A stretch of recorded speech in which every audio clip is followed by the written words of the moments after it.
Welcome to episode 51. We got the round table tonight. Melyssa, Hutchison, John Kelly, Kent Peters, and Josh Whalen.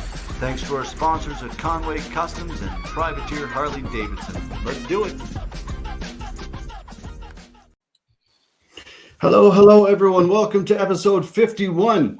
The Jibber Jab podcast with Kat and everyone else in the Maritimes. How's everyone doing out there, folks? Thanks to our sponsors.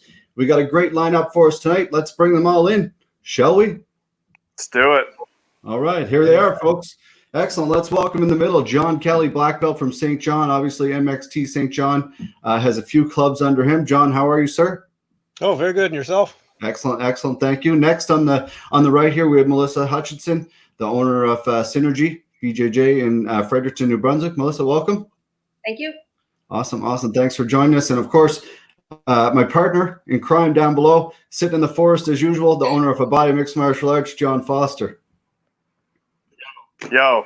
Everybody. And of course, to his right, last but not, of course, least, the owner, co-owner, and coach at Halifax BJJ Society, one of the best, great guy in the business, Josh Whalen. How are you, sir? How's it going, guys?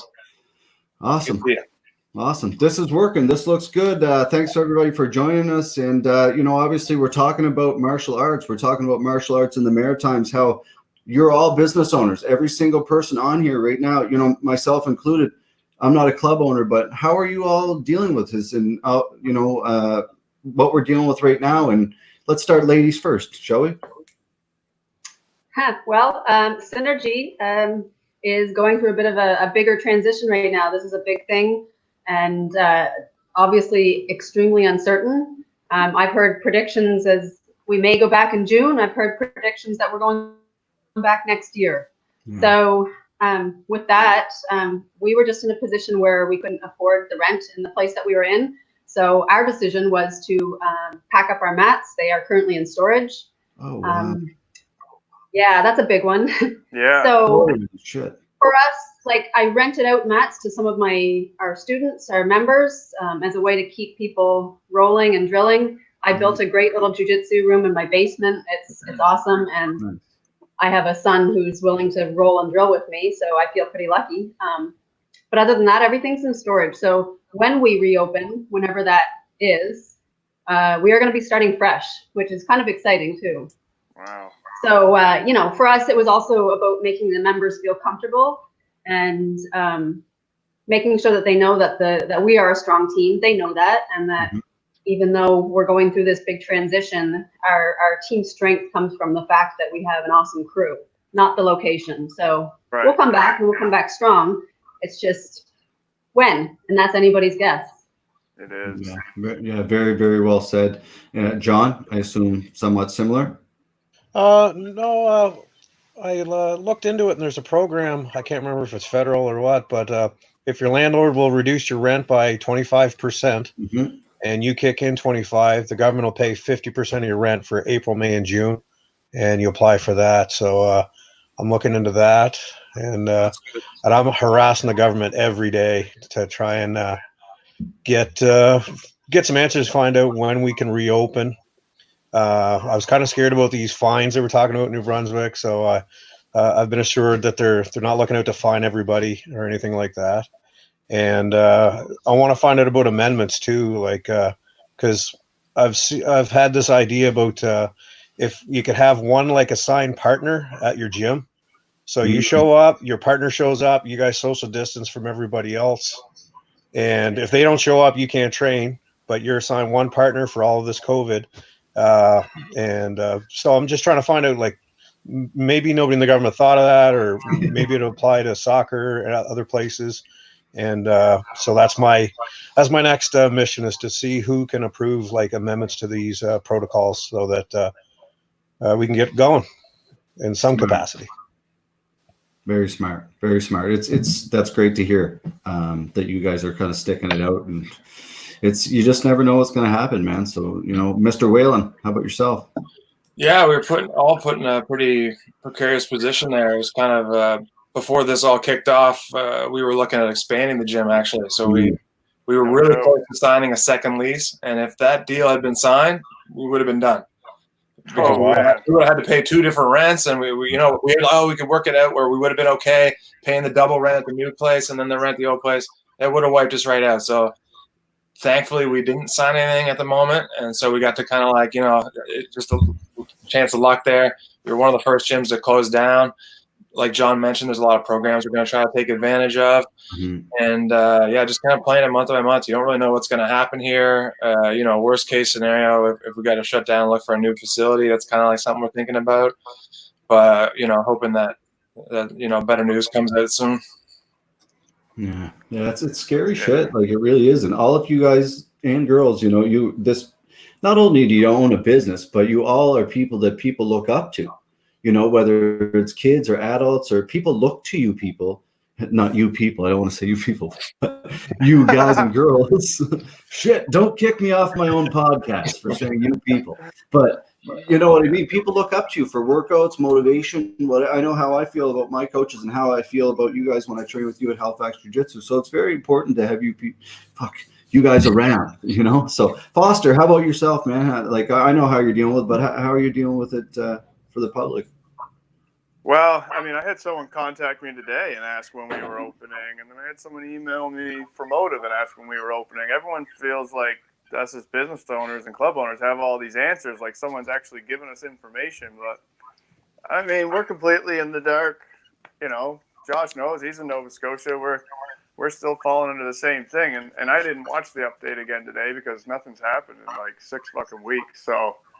But from what I understand, they're not going to loosen up anything here in Nova Scotia in the foreseeable future. So who knows, man?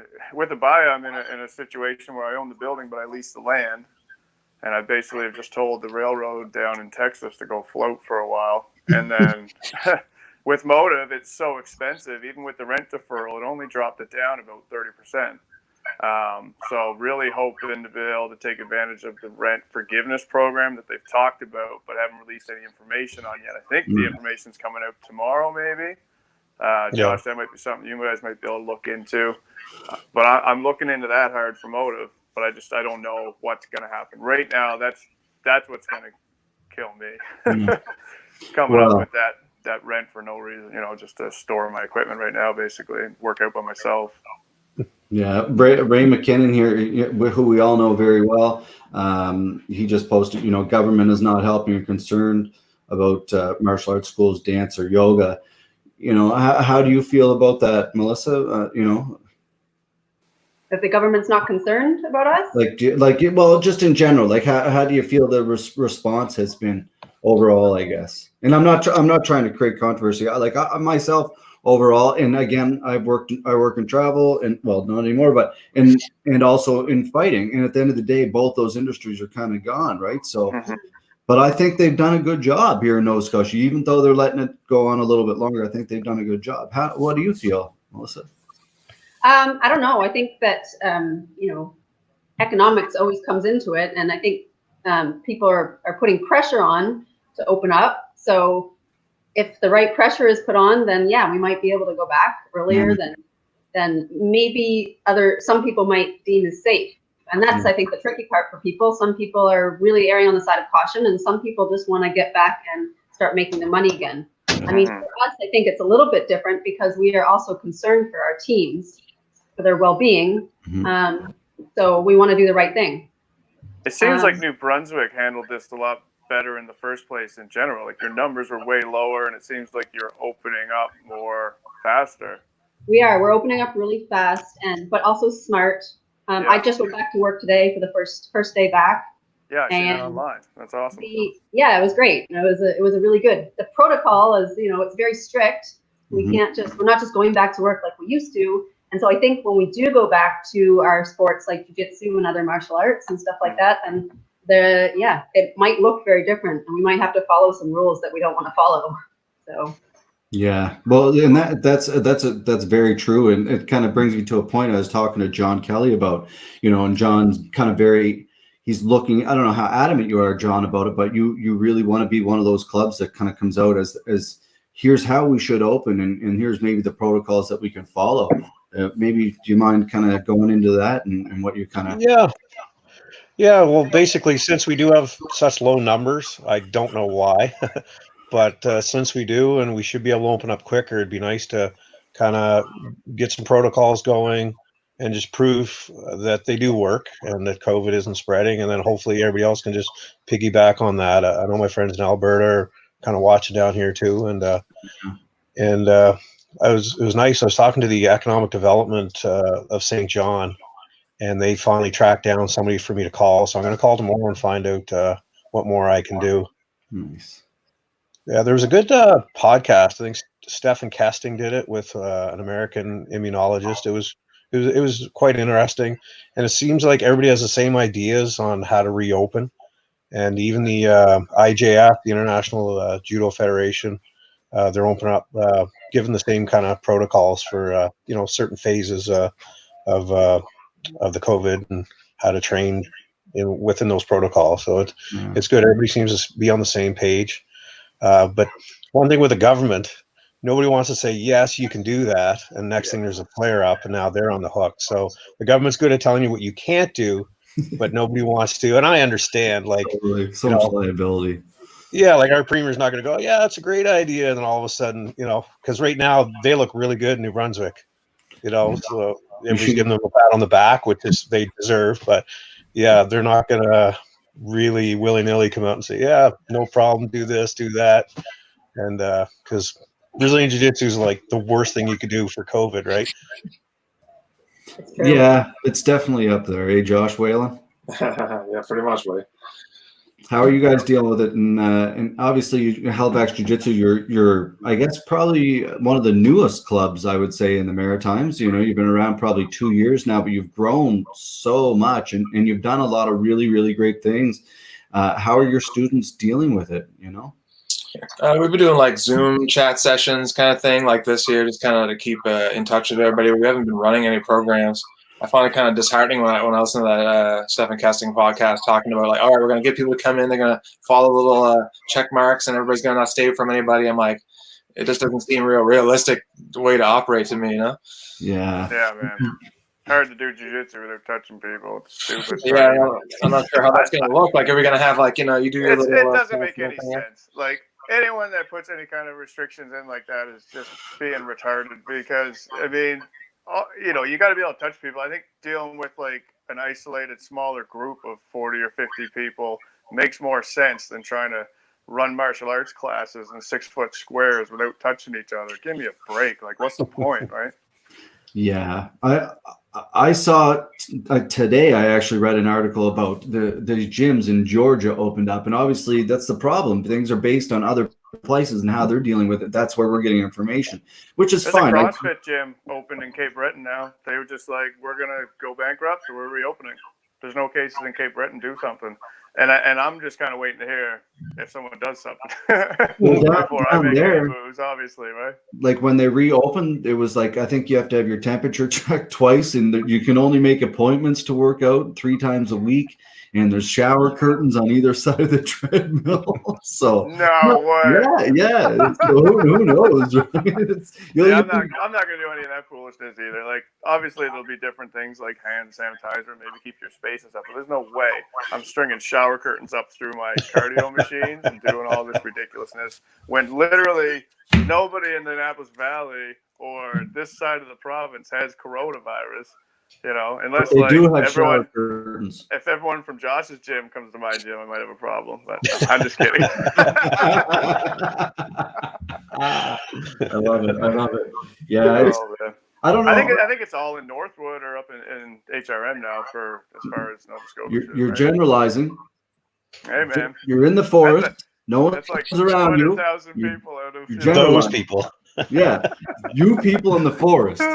This is how I start my petition to like open up in the valley, right? Well, I'm in Dartmouth, so I don't like your petition. You're right in the middle of it. Man, it's good. We're all good, but what do you think? We'll start with you again, Melyssa, if that's okay. Like, what are your the community as a whole has worked so hard. It's come so far since the beginning. We can name all the people who've been involved forever. Like, there's so many, the list goes on. But to now, it's grown so much. Like, do you think this will impact? Will it come back? the way it was? I don't know. I go back and forth with this all the time because I think that there might be. We were growing a lot in 2020. We were having. It was getting out of control, and we were also thinking about expanding, which was really positive stuff for us. Yeah. And so now I'm like, within one day, I will feel like, this is a huge hit, and we're going to go back, and I'm going to have to build things up from where I did 3 years ago. And it could be a long, hard climb again. Or, as my business partner likes to point out, it could be that people are just are so anxious to get back that it's right back to where it was. And we might get new members who are, kind of like not going to take life for granted anymore. I'm going to go out and do the things that I want to do. And maybe that thing is learning a new skill, or, so we might get new members. Some old ones might fall off. I have a feeling it will be somewhere in the middle where some people just won't come back, and that will be sad. And then our core group will stay the same, and we'll get some new members trickling in. That's what I feel. That's my gut instinct, but no crystal ball. Yeah. That sounds like a good prediction to me. I kind of do the same thing. I go back and forth, like, well, we'll be okay because everyone wants to come back. But then I'm like, well, all the people that I now owe like 3 months of memberships, those will all run out in December. So really, we can't make money until then if we open in like July. And so it's going to be a lot further down the road when it's going to be years of recovering, whether we go back. And I think for me, I'm really worried about my kids program. My kids program is a big program, and I think parents will be hesitant to put their kids back in that environment again. I think, but I don't know. I mean, I've also gotten some great feedback from some parents, so it's hard to say. Yeah, it really is. That's a great point. And all four of you all run successful kids programs, like John Kelly. Like how, like she said, do you think that will affect you? Because I look at it the other way. Like if hockey comes back, then people shouldn't be worried. If hockey's, we should be good. But maybe not. That's a Canadian thing to say. I think it almost depends on the individual. Like, some people that are, way to the right, and some people way to the left. Some people want to get out and open up, and I'm sure they think the same thing with their kids, and other people are really scared to come out. So I think it depends on the individual. I mean, I get an email today. Hey, I want to start jiu-jitsu. Cool. Like, awesome. So there's people that want to get out, and I think this is almost like well, I don't know, it's like a wake-up call.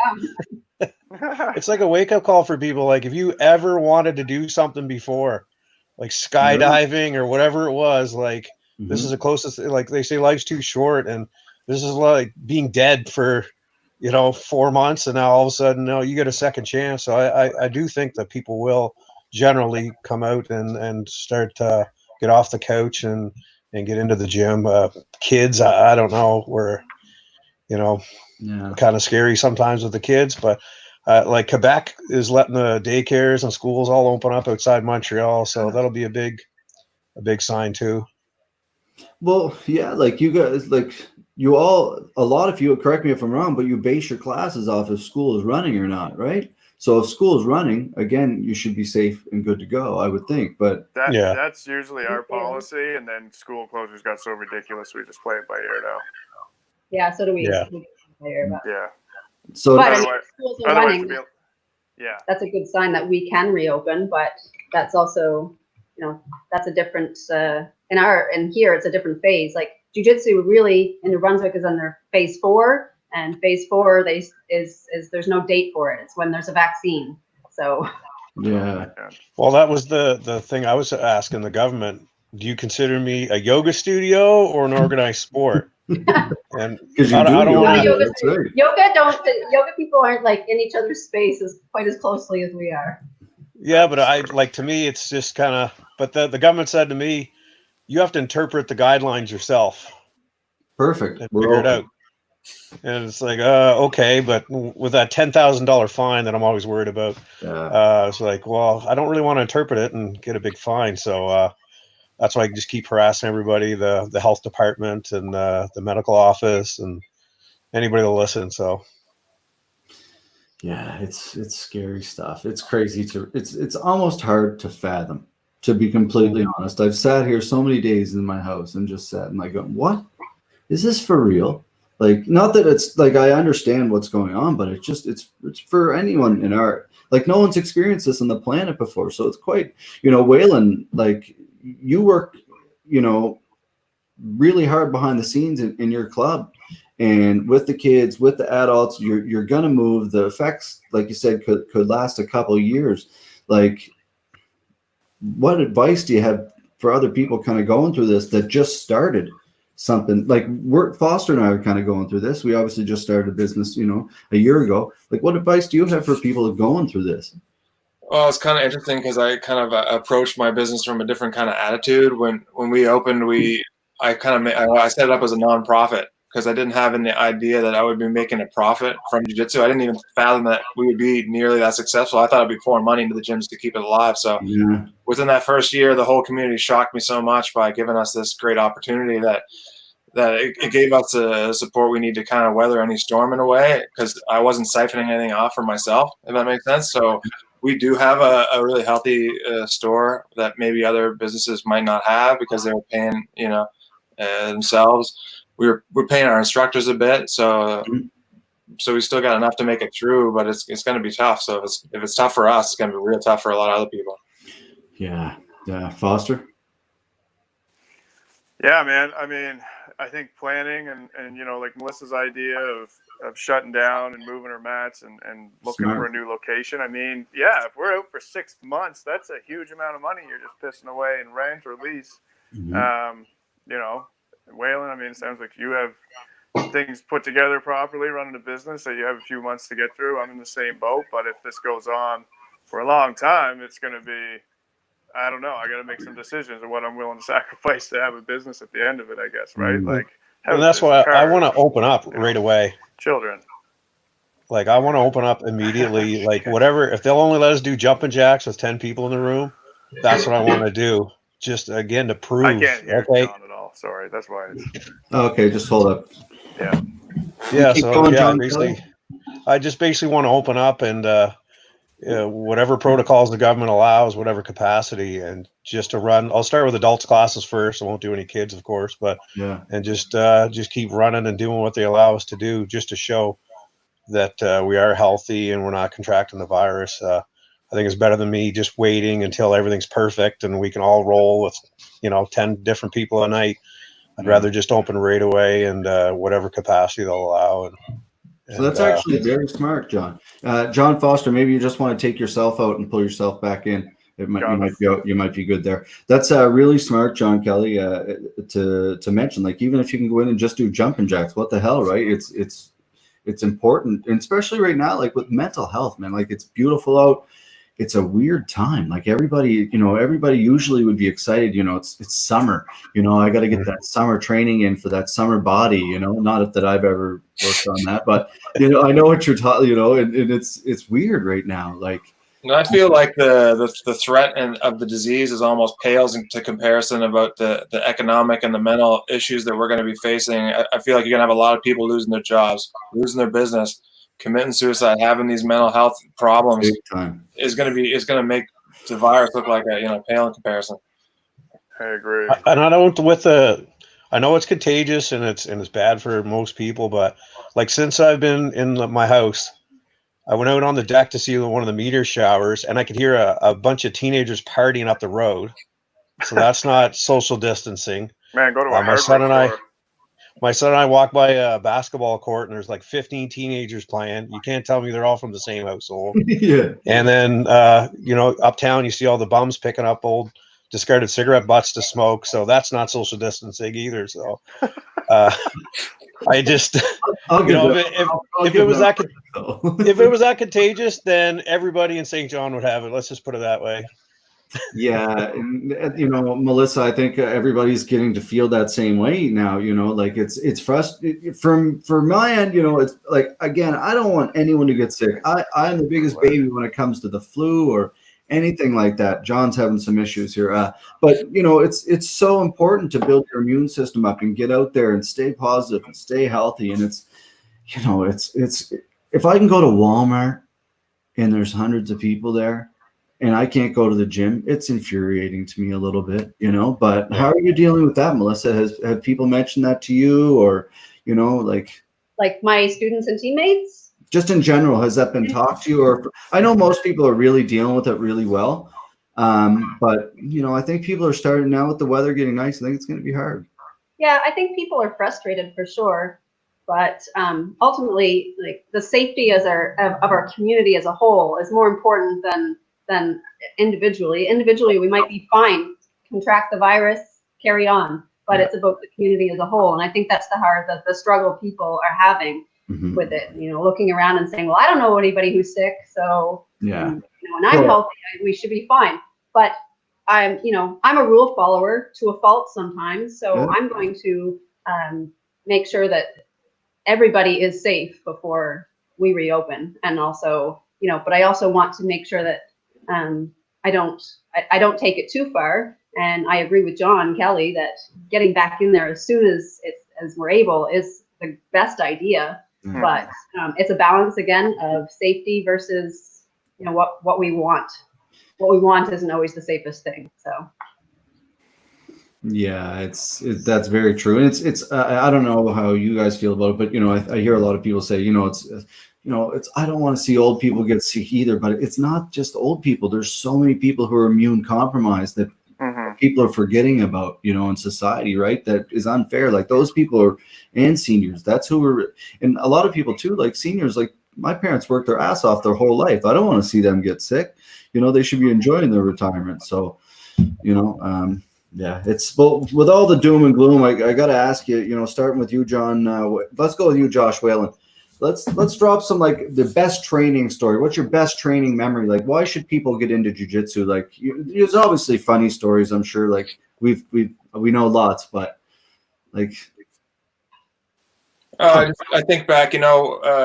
When we went out on our mission to start Halifax Jiu-Jitsu, it was really from a place of just wanting to have a nice, positive, place to focus on jiu-jitsu. And from what we created, I literally was telling myself, things are too good. Things are too good. It can't be like this forever. I knew something was going to come. I didn't want to act all psychic, but I would come home every night and just be so happy. Like, man, with the community we developed and the people that we got to see. One of our instructors that left for BC there, Jordan, he was telling me after one of our events where he won gold, he came by, gave me a hug. He goes, "You know what? One day we're going to look back and we're going to call these the good old days." Nice. So, just kind of like, man, you never knew how true you were, buddy. Yeah, really. Very true. So true. How about you, John Foster? Oh, man. As far as a specific story, I don't even think I could name one, man. I've had so many experiences through jiu-jitsu and through Abhaya that just never would have happened otherwise, right? Like I joined Abhaya with Patrick and Rowan way back, thinking I'd be there for a couple of months, And I remember saying I'll never learn the names of any moves. I just want to go learn some stuff so I can beat my buddy up in my backyard. That was my motivation. And then I think it was a year and a half later I owned the place, or 2 years maybe, and the rest is history. We're going on I think 12 years this June since I took over, and it's been I've trained with people all over the United States, people from all over the world. A lot of people up here, obviously, and met some awesome people. Going to the Origin camps for the last 5 years, and spending a week in Maine training with people from all over the world has been huge. When I was traveling in research, I got to spend time training with Ryan Hall. I went down to Fight Sports. I was at the Hedsevix. I went over to the Florians. All over the place. We used to take advantage of. Went to American Top Team, and everybody in every gym was always cool. And that's one of the best things about this is I remember rolling with Wagner Roca, and he just destroyed me. I was a brown belt at the time. I did a 10-minute no-gi round with him. Felt like a baby with no limbs, essentially. And he was just the coolest guy and super nice. And, it doesn't matter who you are in this sport. You remember what it's like. Most guys remember what it's like to, start as a white belt and come up and be in the nail, and then that you start to turn that corner over time, and you start to become a leader, and you start to become the hammer a little bit more on the mats. And I don't know, man, the path that martial arts and jiu-jitsu and all that has led me down has literally reflected in everything I do and have done to this day, I think, right? It's kind of, that's where it's at for me. Like, I can't name a specific experience. It's been a roller coaster, man. Like, doing MMA, obviously, it was a ton of fun, and training guys to fight. Like, John knows more than anybody. He has guys fighting at, high level under him. He's been working with for years. It's super rewarding. Like, probably training kids and having kids go and win tournaments and seeing how stoked they are and getting to know their parents and this and that. And I don't know, that for me is awesome. Like, I've got kids I've been training for 10 years, man, and they're growing up, right? And just so everyone knows, that's a very cool story, John, but just so everyone knows, that's not normally how it works. You start training and within 2 years you own the club. Not normally how it goes. So, but it's a very cool, that's it was circumstance, though, right? Like, I think, are you gonna give me my damn blue belt? No, I'm buying this. Yeah, well, I got my blue belt and then I took over. It was very shortly after. I had my blue belt pretty quick, and then I took over it. But back then, if you had a blue belt, you could run a school. Sure. And now a black Unicorns. belt, I've gone through my whole belt system at my own school, which is kind of neat. Yeah, I guess. But yeah, I remember going to tournaments around here, and it was like, holy shit! Like, there's a blue belt in my division. Like, we're all fucked, Like, how about you, John Kelly? What do you got? I know you, again, like John said, you Christian, and you're not just Christian. You have a big team, Corey, Rob, Joe, a lot of people who have fought under you. But what's kind of the big memory for you? Is it jiu-jitsu, MMA, building the club? Oh, I mean, the most rewarding is, hearing the parents that, say that their kid's a better human being because of what we do. It's very, very humbling. I've had people get off medication for depression and anxiety, and it's like, wow, like to think that we could help even one person in your life, man, like it makes it worth it, right? It makes it rewarding, because how many people even help, this many people? So through jiu-jitsu, it's just amazing. I kind of came out of it from a weird spot where I was a 6th-degree black belt in Taekwondo. I was ranked nationally, won in medals nationally in striking art, and then I come into BJJ, and it's like learning Chinese when you don't want to learn Chinese. And like John was saying about, I don't think I'll learn these moves and the names of them. And I was watching old VHS tape of me in like 06 or 07, and couldn't even do half guard right, just funny stuff. And so it just makes you appreciate a lot more. And then I did the same thing.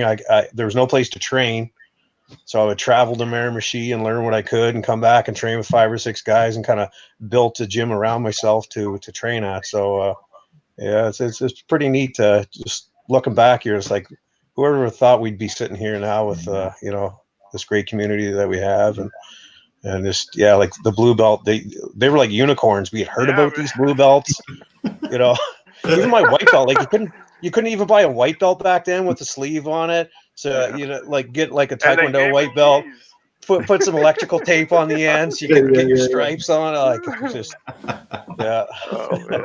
it's so important. And I remember when I kind of first got into doing those tournaments and stuff, and all of you were so important. Obviously my team, was the backbone of those events and tournaments, but all of you and your clubs were also willing to help and move and bring students, and that's why I say all the time, like, it's a movement, it's a team effort, man. Like, it's not just one person might be doing it, but at the end of the day, it's the people training, the coaches. Like, our scene has grown. It's a big scene, and it's owed a lot to the people, again, like yourselves, Ray McKinn, and other people like that who put in work for years and years and years, right? So kudos to you.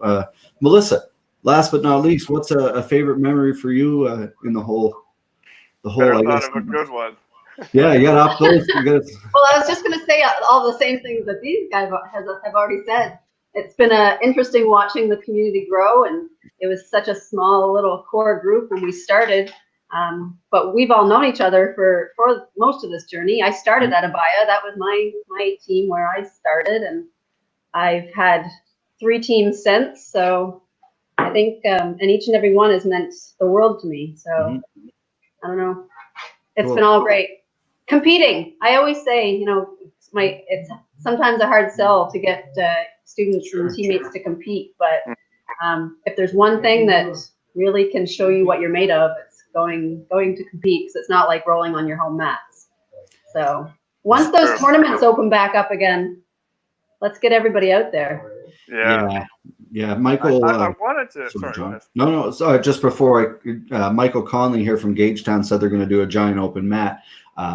If that ever happens, but that'd be great. They have a great club up there. Sorry, Johnny, go for it. That's how Corona gets spread around. I'm just kidding. But what I wanted to ask, I actually was curious to ask Melyssa and John how tournaments are going to work in New Brunswick. I know you guys have been working on developing a jiu-jitsu commission or whatever in New Brunswick. You haven't had tournaments in New Brunswick in the past, and I know you're working towards that. How's that going to work, and what's going on with that? And is that something that's coming up? Well, Corona beside the point. Yeah, so basically, you guys are lucky. We're in Nova Scotia. The Combat Sports Commission doesn't care what you guys do. But our chair up here is just, follows the rules, like Melyssa, right? Sticks to the rules. It doesn't want to, ruining it for you guys. Well, and the problem, too, is the Combat Sport Act is written just so that they can only deal with MMA. It talks about, a percentage of the gate goes to the commission, and all participants need to have medicals and MRIs and EKGs and all that. So it was just written with MMA in mind. There's 5 or 6 sports that are prescribed, so they're not under this Combat Sport Act: Taekwondo, Judo, wrestling, boxing, and karate, which are basically Olympic sports, and they have their own PSOs, provincial sport organizations. So they're exempt from all this. So I was like, all right, we got to start a PSO. So we started BJJNB, got recognized by Sport New Brunswick, and got recognized by the sport branch of the government. And I actually invited the gentleman that was in charge of admitting new sports. I actually invited him to one of the rogues, and he came in, observed everything, thought it was great, and he recommended to the government that we be accepted and get prescribed also. The only problem is it has to go to, like a reading, and all the ministers have to approve, and then the lieutenant governor has to sign off on it. And she had passed away, and then they appointed a new one, and then COVID hit. But the good news is the gentleman that was put in charge of that, he got a promotion, so now he's basically his own boss, and so he's pushing for it anyway. He's pushing to get BJJNB prescribed, or jiu-jitsu prescribed. So once that happens, then we as a group have to decide, how to have sanctioned tournaments and events like that, and so everybody approve. Like with Judo Nova Scotia and Boxing Nova Scotia, I've been involved with those, and I pay a membership, and I get a year-long whatever. Yeah. Is there going to be a medical requirement in the jiu-jitsu tournaments? And is there going to be a yearly, it's $100 to be part of jiu-jitsu New Brunswick? It's going to be a hazmat suit when you get a membership. Well, see, I also helped start Taekwondo New Brunswick, and so we jumped through all those hoops. So basically, all the members in New Brunswick that belong to a sanctioned club, they just pay like $20 a year for a fee, and that gives them membership, and they can go to all the tournaments. Anybody come from outside, I think it's just going to be like same thing, like a $20 fee for the year to come to New Brunswick and compete in any tournaments in New Brunswick. I think that's how it's going to run. It's basically up to the insurance company. Yeah. Okay. How that runs, and if it's the same as Taekwondo, it'd be the same idea. A collective insurance. So that is the whole purpose of the fee up there as well. Yeah. Well, it gives you the ability, like John, to get grants to be an official sport. Basically, there's Sport New Brunswick, which is a nonprofit, and what they give is they're the ones that give the insurance. So I get the same insurance as softball, soccer, hockey, whatever. It's through BFL Canada. And then the government, they don't give you insurance, but they're the ones that give the grant. So down the road, we could say, hey, we want to send 5 people to Boston Open, all expenses paid. And, we could get grants for that. And there's also a questionnaire that you fill out every year for the sport branch of the government. And they say, how much did you spend on athletes? And you write it down. What did you do for referees? You write that down. Everything you've, for women in sport. And based on this point system, the government actually gives you money every year. And when I did the Taekwondo clubs and stuff, like they were giving us like $10,000 a year, Whoa. So, and the more you spend, the more they give you, right? Yeah. So we sent like 5 women to China for a month to train. We'd send What? 5 guys to US Open to compete. Wow. And All right, yeah, we're so starting this. Everybody's gonna move to New We got Brunswick. some work. No, none of you guys are starting anything. That's 'cause right. then- We're shutting this shit down in no. Nova Scotia. I think it's I just hate hearing. fantastic. I think it's a great I idea. hate hearing no. That's how Like, it's no, going to move the sport, no for doubt you John. do. Yeah, That's how it's going to move the sport in the right way, for real. Like, if you want to 100% be agree. recognized as a sport, for real, it's got to be recognized by a governing body. Like, It'll like legitimize it. Totally. Like, that's no Yeah. question going to legitimize it. I think it's a fantastic idea, and every province should realistically have it. And have Well, it. inevitably, it's coming eventually. With way Quebec and Ontario have been handling things the last few years, and now with New Brunswick, and Yeah. I mean, I can see it happening. Absolutely. Yeah, that's right. Well, final question, folks, of this fantastic roundtable sponsored by Privateers Harley Davidson and Conway Customs. Check them out at conwaycustoms.com. All right, last question. If you could talk about your martial arts career, if someone came up to you on the street, which it happens all the time, and they're like, "Oh man, I did karate," or whatever they say. I kicked the shit out of a buddy when I was 16. Undefeated on the street, bro. Oh, if you could say to those people in one sentence, like in a positive way, like how could you transition those people? Because it's the hardest thing in the world to get those kind of people into a club. How would you do it, Whalen? I try not to even talk to people like that. You tell me you're the toughest guy in the world. I'm like, you're right, man. You are the toughest guy. I wouldn't want to mess with you, buddy. Try not to talk to those people. Well said. I don't want you. Well Yeah. said. Oh man, I don't want none of that heat. You should probably go train at this club. Yeah. Here. Yeah.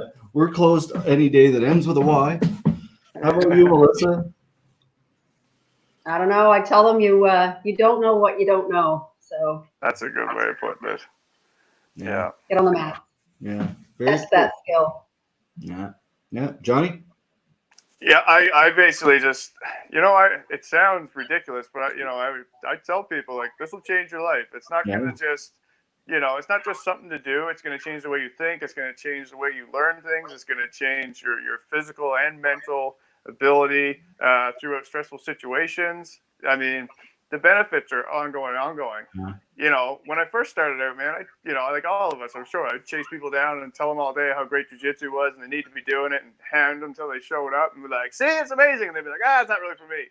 And I got to the point now where I'm like, listen, it is what it is. Come try it out. If it's for you, it's for you. If it's not, it's not. But for some people, this is life changing. Like I can go around my gym and point to all these different stories of people that have lost a ton of weight, change their mindset, become a whole new person as far as their attitude and how they interact with people. Like I don't know, like the benefits. That's not a sentence, but it's at that level, right? Paragraph. Yeah, that's right. You want a sentence? How about a book? Let's do it. Yeah. Let's now that do I've got you. a run-on sentence, shall we? Yeah. You're within arm's reach. I can talk as long as I want. That's awesome. Well, it's well said, though, and it's very true. Like, it will change your life. It's changed my life in a dramatic way. And I think every single person here sitting here could tell a story of how it has. But, John Kelly, you're very, like a lot of coaches on here, you're quite present with your students. You make a lot of videos and things and talk to your students very personally. How would you kind of go about it? Well, some people just aren't receptive. So, you can kind of gauge that, right? And some people are really, they believe in that make-believe, and like, I want to know, what movie from the 70s talked about registering your hands and feet, man? Oh, like, I was asked that. Where does that come from? Do you have to register your hands? No. Like, I have a friend who's a cop, and we want to do like a fake video and like, hey, excuse me, I'd like to register my hands and feet. And like, yeah, that's form 304T. Go ahead, fill that out. Like, I don't know where that came from, but there's people that believe all this mystery about the martial arts and stuff. From me told me his hands and feet were registered, and I said, for what? He said, martial arts. Yeah. Couldn't tell me which one, but. So when I hear those kinds of statements, I just I know they're not even receptive to, you can kind of gauge that, right? You can tell. And these guns are on the banned list right here. That's right, yeah. or the guys like, I'm an MMA fighter. I'm an MMA fighter. Like, well, here's Sure Dog and Tapology that doesn't say anything about you. Yeah. Well, no, I just train in my basement and hit the heavy bag and Oh man, how many times you hear that? How soon can I fight? I don't know, probably a couple of years. A lot of those messages. A lot of I kind of want to do it in a month. Like, Oh, my favorite's hey, can you help me with my upcoming MMA fight? Sure, bud, come on in. When is it? Oh, it's in 3 weeks. No, I can't help you actually. Oh man. And my all-time favorite was I got a phone call. I'm not sure. Maybe the person had some kind of mental, I don't know what, but it was like, hi, I'm an all-around fighter. I heard you do that all-around fighting, and I want to come in and learn the all-around fighting because I'm an all-around fighter. Oh, wow. And I didn't call them back. So well, maybe that was a wrong thing, but they did the old phone book, martial arts. It brings in all kinds for sure. That's it. But all joking aside, it really, really can't. Like, I know I take it upon myself to when they're like, because I'm one of those people that like I train and I don't want to get into it, but I find it's such a rewarding thing when you can help someone on the mat. When I can roll with somebody, and I'm a brown belt, by no means am I anything special at all. But it's when you've been doing it, it's muscle memory. It comes after a while, and just little things when you can help someone, and they're so gratified. They're so. I hear that a lot. Everyone's so helpful. I can't believe how nice everybody is. It's like, they're gonna help you get better because when you get better, it makes them better at defending against you, essentially, or trying to tap you out. Totally, yeah. And that goes back. I got to give a shout out to my coaches, Jaret and Jason.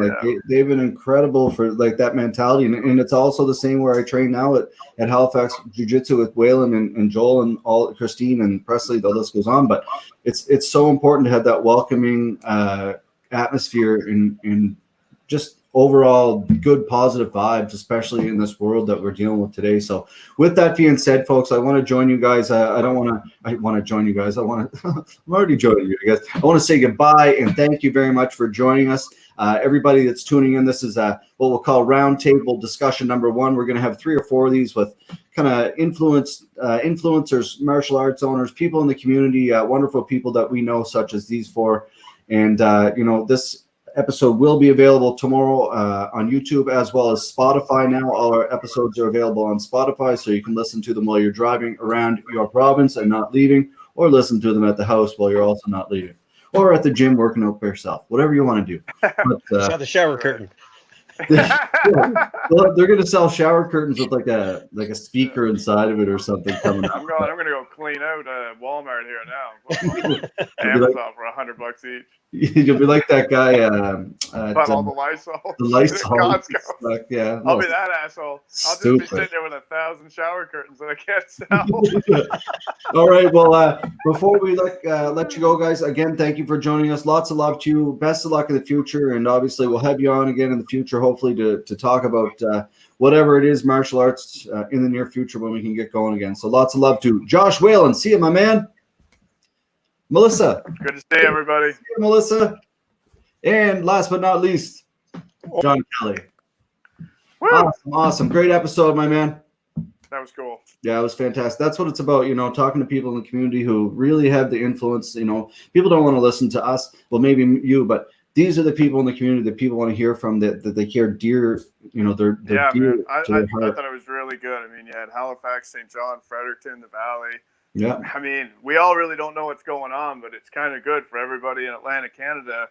The more guys we can bring in, what have you heard? What's going on at your place? Like, We're all spread out. We all know each other. We've all been doing this for forever in the same scene. And, yeah, man. I mean, yeah, definitely could have kept that going. That was fantastic. I appreciate those guys' time. Me too. I appreciate all 3 of them very, very much. They're people that have, I love them all very much.